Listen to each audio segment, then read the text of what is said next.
Hello students. So today we're going to start our chapter number 2, Fred's New World. तो इस chapter में हम Fred के बारे में पढ़ेंगे और उसके न्यू वर्ल्ड के बारे में। तो फ्रेड कौन होता है? एक छोटा सा बॉय जो अपने पेरेंट्स का सिंगल चाइल्ड होता है, यानी इकलौता बेटा। वो क्या होता है? He became happy after finding new and interesting books of his companion. उसको बुक्स होती हैं वो न्यू मिलती हैं और उसको बुक्स में बहुत ज्यादा इंटरेस्ट आता है। तो यानी यही उसका क्या है? न्यू वर्ल्ड है। और कैसे उसको इस चीज में मजा आता है वो हम उस स्टोरी में पढ़ेंगे। Fred Miller feeling very dull and rather sorry for himself. तो वो क्या था? डर यानी ऐसा हो गया था, उदास बैठा था बिल्कुल, और वो उसको अपने ऊपर ही क्या हो रहा था? सॉरी फील हो रहा था। He stood by the garden gate and wished he had a brother or sister to play with as other boys and sisters had. तो वो एक गार्डन के गेट पर बैठा हुआ था और ये सोच रहा था कि काश मेरा भी कोई भाई या बहन होता जिसके साथ में खेल पाता जैसे कि बाकी लोगों के हैं। अब देखो हमारे क्या होते हैं? ब्रदर सिस्टर्स होते हैं। तो बेचारा सिंगल चाइल्ड है, एक ही है, तो बहुत ज्यादा वो हो जाता है और सोचता है कि काश मेरे भी भाई बहन होते और मैं उनके साथ खेल पाता। He even wished that the holidays would come to an end and that he might go to school again. और वो क्या वो सोचता है कि अब तो स्कूल भी खत्म हो, मतलब छुट्टियां भी खत्म होने वाली है और अब फिर वापस से मुझे स्कूल जाना पड़ेगा। For in the holidays, the children from school went away into the countryside or to stay with friends all except Fred. Somehow there was never a chance for him to go. तो सब लोग जैसे देखो हमारी छुट्टियां पड़ती है, कहीं ना कहीं हमारा प्लान बन जाता है कि आज हम वहां जाएंगे, आज हम वहां घूमने जाएंगे। तो सबके प्लान होते थे सिवाय फ्रेड के। He was an only child, but his father and mother had many cares and could not spare time to amuse their boy or spend money in pleasing him. तो जो उसके मम्मी पापा थे वो इतने busy रहते थे कि वो बेचारे बच्चों को टाइम ही नहीं दे पाते थे और ना उनके पास टाइम होता था उनको घुमाने का। तो वो बहुत ही lonely फील करता था।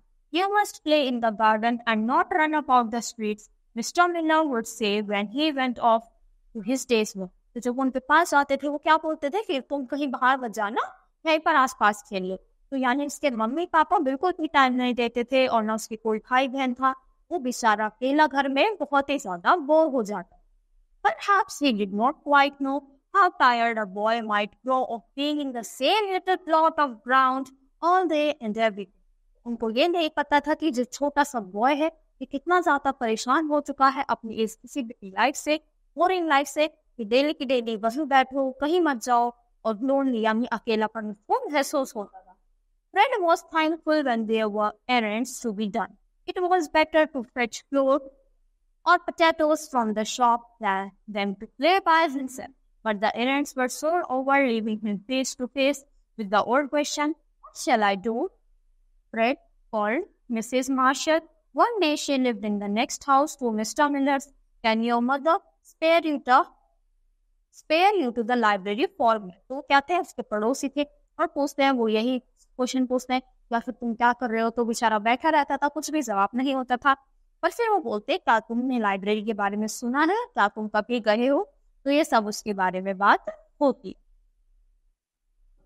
Now it happened that Fred had never been to the library, for his own people did not care for reading.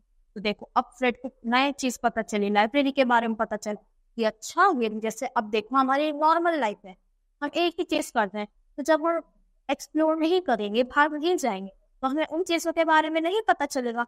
तो ये जो उनके नेबर थे उनकी क्या थी? लाइब्रेरी थी। उसके फिर पता चला और ये वर्ड उसके लिए नया था, क्योंकि जो उसके आसपास के लोग हैं यानी उसके मम्मी पापा वो तो उसकी केयर नहीं करते, वो तो उसको ऐसे छोड़ देते हैं। He was eager to take Mrs. Marshall's book, so he listened carefully to the instructions that were given. तो क्या चाहते थे? जो मिसेस मार्शल्स बुक थी उनको वो उनसे बुक लेना चाहता था और वो उनके सारे इंस्ट्रक्शंस को अच्छे से सुनता है। He repeated to himself all the way the title of the book he was to try to get in exchange. Books had hitherto to read nothing but lessons to Fred, and he was not more keen upon those than most other boys. He saw the rows of volumes on the library shelves, and he was told by the clerk in charge to go and find the one he wanted. Suddenly, he woke up to the knowledge that they might mean something more.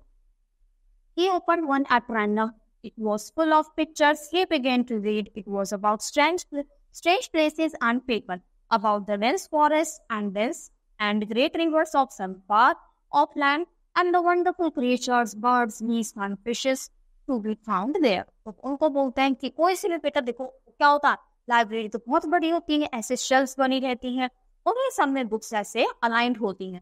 तो वो बोलते हैं बताओ तुम्हें कौन सी book पढ़नी, तो उसको समझ नहीं आता क्योंकि उसने अभी तक बुक नहीं पढ़ी। तो ऐसे ही वो रैंडमली कोई भी बुक निकाल लेता है और उसको ओपन करता है, उसको बहुत ही सुंदर लगती है। उसमें फुल ऑफ क्या है, वो फुल ऑफ पिक्चर्स है। पिक्चर्स देखते तो बच्चे को मजा आ जाता है कि हाँ ये तो प्लेन सी बुक है, इसमें मुझे मजा नहीं आ रहा, पर ये बुक क्या है, इसमें इमेजेस है, हमको अट्रैक्ट कर रही है, तो वो हमको ज्यादा वो लगती है, क्रिएटिव लगती है। तो ऐसे ही वो भी निकाल लेता है, उसमें उसको रिवर्स दिखते हैं, फॉरेस्ट के बारे में दिखाई देता है और बहुत सारे क्रिएचर्स के बारे में भी वो सब उसको उस बुक में मिल जाता है। The clock struck 12. It was a good thing for Fred that the sound was loud enough to startle him. He put back the volume of Travels with a sigh of regret. He found with some trouble the book Mrs. Marshall wanted and ran all the way home to make up for lost time. Though he would have been too shy to talk about them, his mind was full of the wonders of which he had been reading. I never knew there were such things. तो उस books को उसको पढ़कर बहुत ज्यादा अच्छा लगा। उसको ऐसा लगा कि ये तो बहुत ही क्या है, न्यू वर्ल्ड है और ऐसा तो मुझे पहले नहीं पता था, यानी मुझे तो पता ही नहीं था ऐसा कुछ भी होता है। और उसको क्या था, मजा आ गया था, उसको दोबारा लाइब्रेरी जाना था बुक्स रीड करने की, और बहुत ज्यादा शाय नेचर का था। उसे लग रहा था कि मिसेज मार्शल से वापस नहीं जाने देगी और उसने बिल्कुल भी हिम्मत नहीं की ये सब बोलने की। It's like having a new world to look at. I wish I could read some more, but perhaps Mrs. Marshall won't ever ask me to go again, he thought. तो उसने क्या सोचा, उसको लगा ये तो मेरे लिए बिल्कुल न्यू वर्ल्ड की तरह है और जो मिसेज मार्शल है वो मुझे दोबारा ये मौका नहीं देंगी। Mrs. Marshall, however, did more than that. Why don't you get your mother to let you have a library ticket, Fred? तो देखो उन्होंने तो उससे भी ज्यादा चीज कर दी। उन्होंने उससे पूछा बेटा तुम अपनी मम्मी को लेकर क्यों नहीं आते और वो तुम्हें क्या करेंगी, लाइब्रेरी का टिकट दिला दूंगी। He asked when Fred flushed and breathless after his run presented himself before her. तो जैसे ही उनके पास गया था उससे पहले वो बहुत ज्यादा डर रहा था कि मैं क्या बोलूंगा, कैसे बोलूंगा। पर जो वो थी मिसेस मार्शल, उन्होंने बोला कि तुम अपनी मम्मा को लाना और तुम्हें लाइब्रेरी का टिकट दिलाएंगी, फिर तुम अच्छे से रीड कर पाओगे। तो ये सुनकर वो बहुत ज्यादा खुश हो जाता है। Why? I couldn't, Mrs. Marshall. I'm not going around, said the little boy wistfully. तो घबराते घबराते बोलता है कि मैं तो भी छोटा सा बच्चा हूँ और मेरी बात कोई क्यों मानेगा। Oh, that doesn't matter in the least, Mrs. Marshall assured him. Come on, Fred, she added. I owe you a good turn. I will do my best to get you a ticket. नहीं बेटा समझो यार, तुम ये गलत समझ रही हो। तुम ये तो एज कुछ मैटर नहीं करती। तुम आना और मैं अपना बेस्ट दूंगी, तुम्हें जो लाइब्रेरी टिकट है वो दिलाएंगे। तुम क्या करना, मतलब वो बोलते कि आ जाओ आओ और मैं तुम्हें टिकट दिलाती हूँ। Mrs. Marshall was as good as her words and Fred, the proud professor of a ticket of his own, was soon a regular visitor to the library. देखो क्या था, उन्होंने जैसा कि बोला तो जैसी वो वर्ड्स में अच्छी है वैसे ही अपने काम में भी अच्छी, जैसा उन्होंने बोला और ऐसा किया आगे, उसको टिकट दिलाया और अब वो लाइब्रेरी का क्या था, रेगुलर वो बन चुका था मेंबर, यानी वो रोज आता था अपने फ्री टाइम में और जब भी उसको क्या था, उसको टाइम मिलता वो लाइब्रेरी जाता और अपना टिकट दिखाकर वहाँ पे बुक्स रीड करता। तो यानी जो भी उसके बोरिंग डेज थे वो क्या हो चुके थे, तो वो फिनिश हो चुके। He had come to the end of his dull days, for as a poet truly says, books we know are a substantial world, both pure and gold, and Fred had found. तो जो Fred के boring days थे वो बिल्कुल finish हो चुके थे, उसको अपना न्यू वर्ल्ड मिल गया था जो कि था बुक्स। जैसा कि पोएट्स बोलते भी हैं कि जो बुक्स हैं वो एक बहुत ज्यादा सब्सटेंशियल वर्ड है, वो प्योर भी है और गोल्ड भी, यानी सोने से कम भी नहीं है, और बिल्कुल साफ सुथरा है। जितना हम बुक्स पढ़ेंगे उतनी ही हमको नॉलेज मिलेगी और वो नॉलेज का दो बुक हटाना नहीं होती।